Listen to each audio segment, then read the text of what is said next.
Hello everyone, my name is Umang Upadhyay. Welcome to Umang bio classes. इस video में ये short video होने वाला है। इस वीडियो में हम पढ़ने वाले हैं स्ट्रक्चर ऑफ पॉलन ग्रेन्स। तो चलो शुरू करते हैं। देखो, शुरुआत में सबसे पहले हम बनाएंगे अपना पॉलन ग्रेन।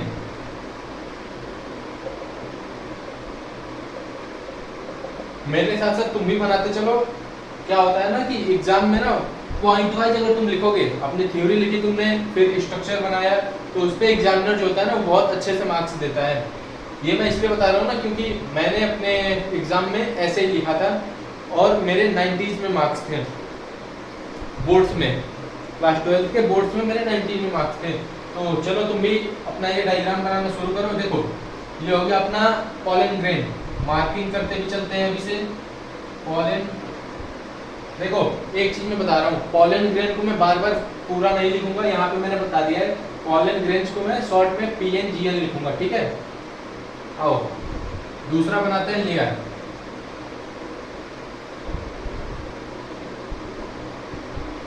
ये उसका देखो, ये हो गया अपना पॉलन ग्रेन, ये वाली थोड़ा सा स्पेस। अब ये जो लेयर है ना, ये यहाँ पे छोड़ो, मैं यहाँ पे बना रहा हूँ। ये इस लेयर का नाम है इंटाइन लेयर।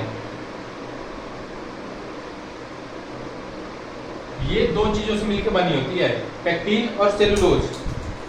ये पेक्टिन प्लस सेलुलोज, ये दो चीजों से मिलकर बनी होती है, ठीक है। अब बात करते हैं हम सबसे आउटर लेयर की, जो कि है हमारा एक्साइन लेयर।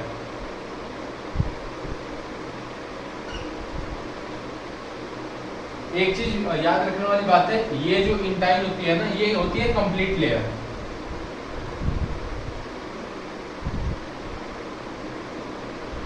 और जो हमारा एक्साइन लेयर होता है,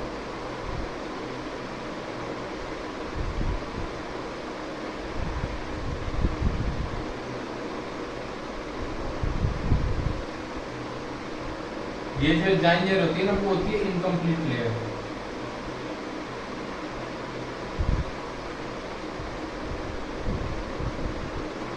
देखो,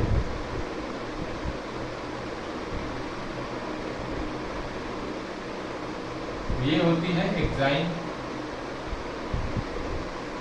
मेड अप ऑफ स्पोरोपोलेनिन।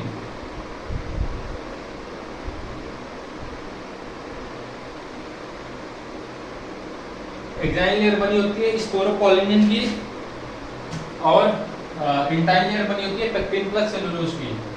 इसका काम, ये मोस्ट नोन ऑर्गेनिक मटेरियल है टिल नाउ।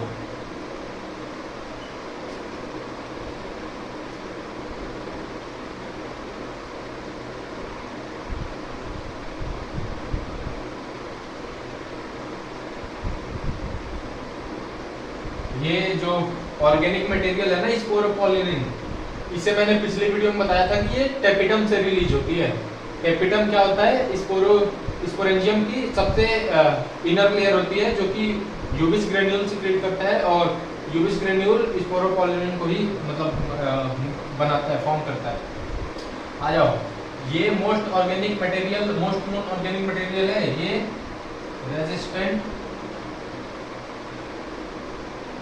रेजिस्टेंट का मतलब होता है प्रतिरोधक, मतलब किसी चीज को कितना वो अपने ऊपर सहन कर सकता है। Resistance to acid, alkaline, heat and high temperature. देखो, जो एक्साइन लेयर होती है ना, वो स्पोरोपोलेनिन की बनी होती है। स्पोरोपोलेनिन अब तक का सबसे नोन ऑर्गेनिक मटेरियल है, जो कि एसिड, हीट, टेम्परेचर और अल्कलाइन के लिए अब तक क्या होता है, वो मोस्ट रेजिस्टेंट होता है, ठीक है। आ जाओ, अब तुम देख रहे हो कि यहाँ पे कुछ गैप्स हैं, यहाँ पे थोड़ा गैप है, यहाँ पे थोड़ा स्पेस है, यहाँ पे, यहाँ पे, यहाँ पे। इसका काम क्या है और ये क्यों है? तो इसका नाम होता है जर्म पोर या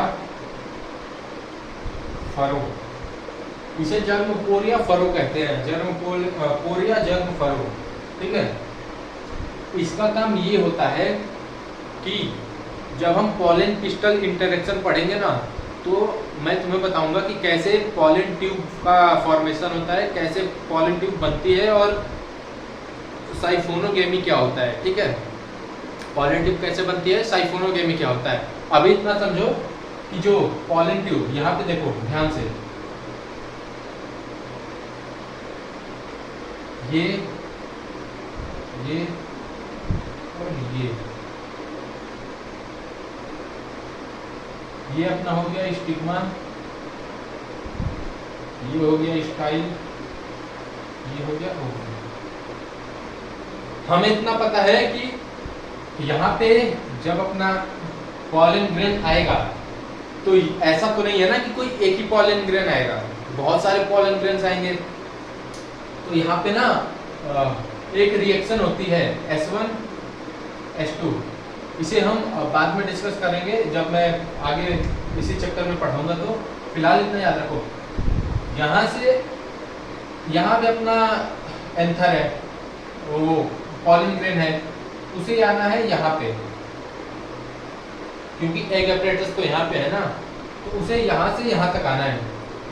अब यहाँ पे कोई हाईवे तो बना नहीं है ना कि यहाँ से आया और चला आया, तो इसे अपना खुद से एक पॉलन ट्यूब डेवलप करना पड़ता है। तो पॉलन ट्यूब यहाँ से बनता है और ये 3 तरीकों से, पोरोगेमी, चलो वो मैं आगे डिस्कस करता हूँ, ये अभी फिलहाल इतना समझो, ये 3 तरीकों से यहाँ तक पहुँचता है।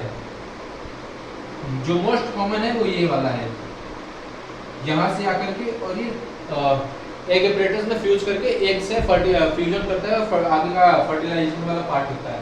ठीक है, तो ये जो ट्यूब है ना, इसमें से ही निकलनी है। तो एग्जाइन लेयर तुम्हें पता ही है वो कितना रेजिस्टेंट है सबके लिए, क्योंकि फॉसिल्स में जैसे पुराने फॉसिल्स मिलते हैं तो उसमें पॉलन ग्रेन वैसे का वैसे रहता है। तो अब तुम समझ सकते हो कि कितनी मजबूत लेयर है। तो यहाँ से तो कुछ रहना नहीं। पॉलन ट्यूब जो बनती है वो इंटाइन लेयर का इलोंगेशन होता है। जो इंटाइन लेयर होती है ना, वो इलोंगेट करती है और पॉलन ट्यूब का फॉर्मेशन करती है। तो यहाँ से पॉलन ट्यूब निकलता है, देखो यहाँ से पॉलन ट्यूब निकलता है और आकर के एग अपरेटस से फ्यूज कर जाता है। तो इसका इंपॉर्टेंस समझ आया, ये क्यों होता है। बाकी तो हमारा ओवरव्यू हो ही गया। इंटाइन लेयर पेक्टिनोसेलुलोज होती है, एक्साइन स्पोरोपोलिनिन से बना होता है, रेजिस्टेंट होता है इन चारों के लिए और भी फिजिकल बैरियर्स, फिजिकल डिस्टर्बेंस के लिए। उसके बाद अपना जर्म पोर, जर्म फरो मैंने बता ही दिया। अब देखो इसके ना कुछ स्ट्रक्चर्स होते हैं जर्म पोर के, पोरेट और कॉल्पेट। ये जो है ना, इतना डिटेल में तुमसे नहीं पूछेगा, बट फॉर जर्नल नॉलेज मैं बता दे रहा हूँ। पोरेट और कॉल्पेट, बस तुम ये याद रखना कि इसका डिजाइन होता है वो, कि कैसे शेप में ये जर्म पोर्स होते हैं। तो चलो आज के लिए इतना ही था, मिलते हैं नेक्स्ट वीडियो में।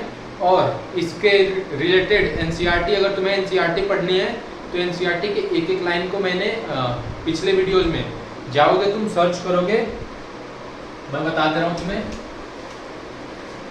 तुम YouTube पे जाना, सर्च करना pre fertilisation events,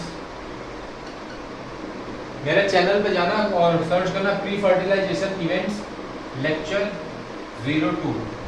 sexual reproduction of flowering plant का लेक्चर नंबर 2 है, जिसमें मैंने इसकी पूरी थ्योरी कवर की है। जितना भी मेल वाला पार्ट है ना अपना, माइक्रोस्पोरेंजियम, उसके बाद स्टेमेन और जो भी मेल पार्ट में आता है इसके, वो मैंने सारा कवर किया है इस वाले लेक्चर में। देखो ये जो मैं लेक्चर बता रहा हूँ ना, ये तुम्हारे बोर्ड्स में भी काम के आएंगे, नीट में भी काम के आएंगे और सीयूईटी में भी काम के आएंगे। तो अच्छे से पढ़ लो। और बोर्ड्स के लिए मैं स्पेशली बोलूँगा कि थ्योरी लिखते रहना, एनसीईआरटी पढ़ते रहना, तो तुम्हारा काम हो जाएगा, तो तुम्हारे फुल में फुल स्कोर आएंगे। और एमसीक्यू प्रैक्टिस करते रहना। एमसीक्यू मैं करवाता हूँ एनसीईआरटी के, देखो NCERT plus previous year questions. ये जब चैप्टर हमारा कंप्लीट होगा तो इस चैप्टर में जितने भी पिछले साल के एमसीक्यूज आए हैं और एनसीईआरटी से कितने क्वेश्चन बन सकते हैं वो हम सारे डिस्कस करेंगे। तो अब तक के लिए इतना ही, मिलते हैं नेक्स्ट वीडियो में, तब तक के लिए थैंक यू।